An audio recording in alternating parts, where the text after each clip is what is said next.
Okay, let me ask you a quick question. When was the last time Apple actually gave us more for the exact same price?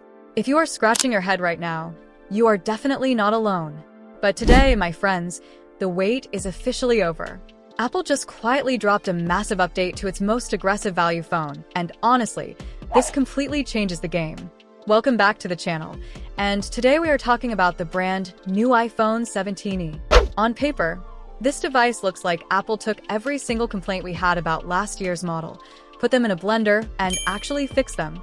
So grab a snack, get comfortable, because we have a lot to unpack here. Let us kick things off with the biggest headline of the day, the pricing and the storage. Now, brace yourselves. The iPhone 17e is launching at $599. Yes, you heard me right.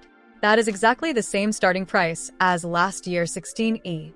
But wait, there is a massive twist here, and it is a good one.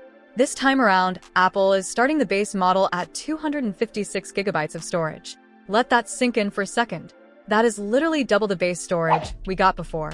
If you do the math in real-world terms, this effectively makes the 17e $100 cheaper than the comparable 16e model from last year. You are paying the exact same price tag, but you are getting twice the digital real estate for your photos, your videos, and all those massive apps. That single change alone makes this upgrade incredibly serious. It is not just a minor refresh, it is a massive value proposition. If you are already sold, mark your calendars, pre-orders have officially begun on March 4th. And availability will start rolling out from March 11th in more than 70 countries around the globe. You will be able to snag one directly from Apple, or through your favorite carriers, and even retailers like Amazon over in the UK. Alright, let us move on to what really matters on the inside, the performance. The iPhone 17e is now rocking the A19 chip. Yes, the very same generation of silicon that is powering the rest of the flagship iPhone 17 lineup. This is a crystal clear step up from the A18 chip that was inside the 16e. In your day-to-day life, everything is just going to feel noticeably quicker. Your apps are going to load up in a snap, and juggling multiple apps at once will be buttery smooth. But the biggest leap here is actually in the graphics department. The A19 chip delivers roughly 30% better GPU performance compared to the A18. Now, before you get too crazy, let us be real for a second. This is still an E model. Apple is continuing its classic chip binning strategy. So, just like before, this specific version of the A19 comes with one fewer GPU core than the standard iPhone 17. You are getting a 4-core GPU instead of a 5-core GPU. For 99% of normal people, that missing core will not make a single difference in how you use your phone. But technically speaking, yes, it is just slightly less powerful than the full-blown flagship version. Where things start to get really spicy is the AI performance. Apple has thrown in an upgraded 16-core neural engine. When you combine that with the improved GPU accelerators, your AI tasks are going to absolutely fly. Whether you're doing on-device image processing to make your photos pop, or using real-time transcription, or just relying on smart suggestions throughout your day, all of it is going to run so much more efficiently than ever before. Now, let us talk about staying connected, because the connectivity got a major bump too. The iPhone 17e now features Apple's brand new C1X modem. This bad boy replaces the original C1 modem from the 16e. It still supports modern sub-6 GHz 5G, just like last year. But here is the kicker.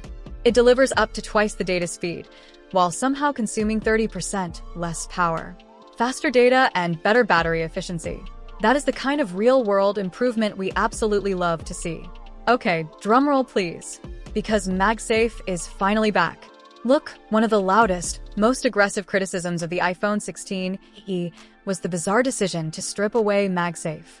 Well, Apple actually listened to us.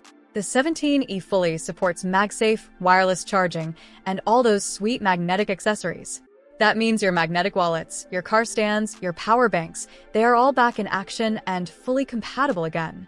Now, the charging speeds max out around 15 watts wirelessly. That is definitely a bit slower than the 25 watts you get on the standard iPhone 17 lineup. But honestly, I think we are all just relieved that the magnets are back at all. If you prefer plugging in, wired charging happens over USB-C, of course. Using a 20-watt power adapter, you can expect to get about a 50% charge in roughly 30 minutes. Sure, It is not as blazing fast as the flagship 17, which hits 50% in 20 minutes, but for the vast majority of users out there, that is perfectly acceptable. Alright, let us pivot and talk about the design. Despite a ton of wild rumors floating around the internet that suggested a switch to the dynamic island, Apple said nope. The iPhone 17e keeps the exact same, familiar front design we are used to. There is no major redesign here, and sadly, no dynamic island. It is sticking with the established look.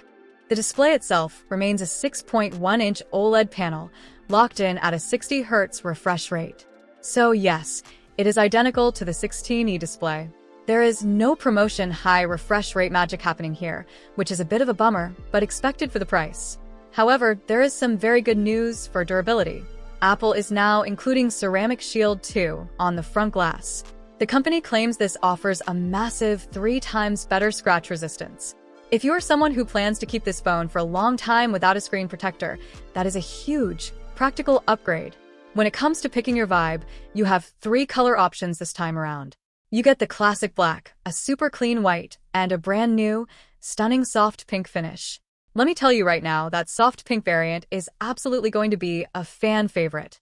Especially when you remember that the 16e only offered 2 boring color choices. Behind the scenes, there is a super interesting strategic shift happening at Apple HQ. Think back to when Apple launched the 16e in early 2025. That phone marked a totally new direction for the company. It was never just about making a cheap budget device. It was actually a genius way for Apple to test their own in-house hardware, like their custom modems, in a lower-risk product tier, all while maintaining flagship-level performance with the A19 chip. With the 17e, Apple is simply refining that master plan. Reportedly, lower manufacturing costs for the OLED panels are exactly what helped Apple keep that magical $599 price point. They saved money on the screens, so they could afford to double your storage and upgrade your hardware without passing the cost on to you. So, what does this all mean for you at the end of the day? Honestly, the iPhone 17e is a massive win. It goes out of its way to fix the biggest, most annoying complaints from last year, namely the terrible low base storage and the missing MagSafe. It brings a significantly faster chip to the table, gives you a sweet boost in AI performance, throws in a vastly more efficient modem for better battery life, and increases the durability so your phone survives your clumsy moments. And it does all of this without raising the price by a single penny. For $599, I genuinely believe this might quietly go down as one of Apple's absolute smartest moves of 2026. It is the perfect phone for the everyday user who wants that premium Apple experience without selling a kidney. But enough about what I think. I want to hear from all of you. What do you guys think about the brand new iPhone 17e? Are you hyped about the double storage, or are you still mad about the 60 Hz display? Let me know all your spicy thoughts and opinions down in the comments section below. If you enjoyed this breakdown, make sure to smash that like button and hit subscribe so you never miss out on the latest tech news. And as always, I will see you guys in the absolute next one. Stay safe and stay tech savvy.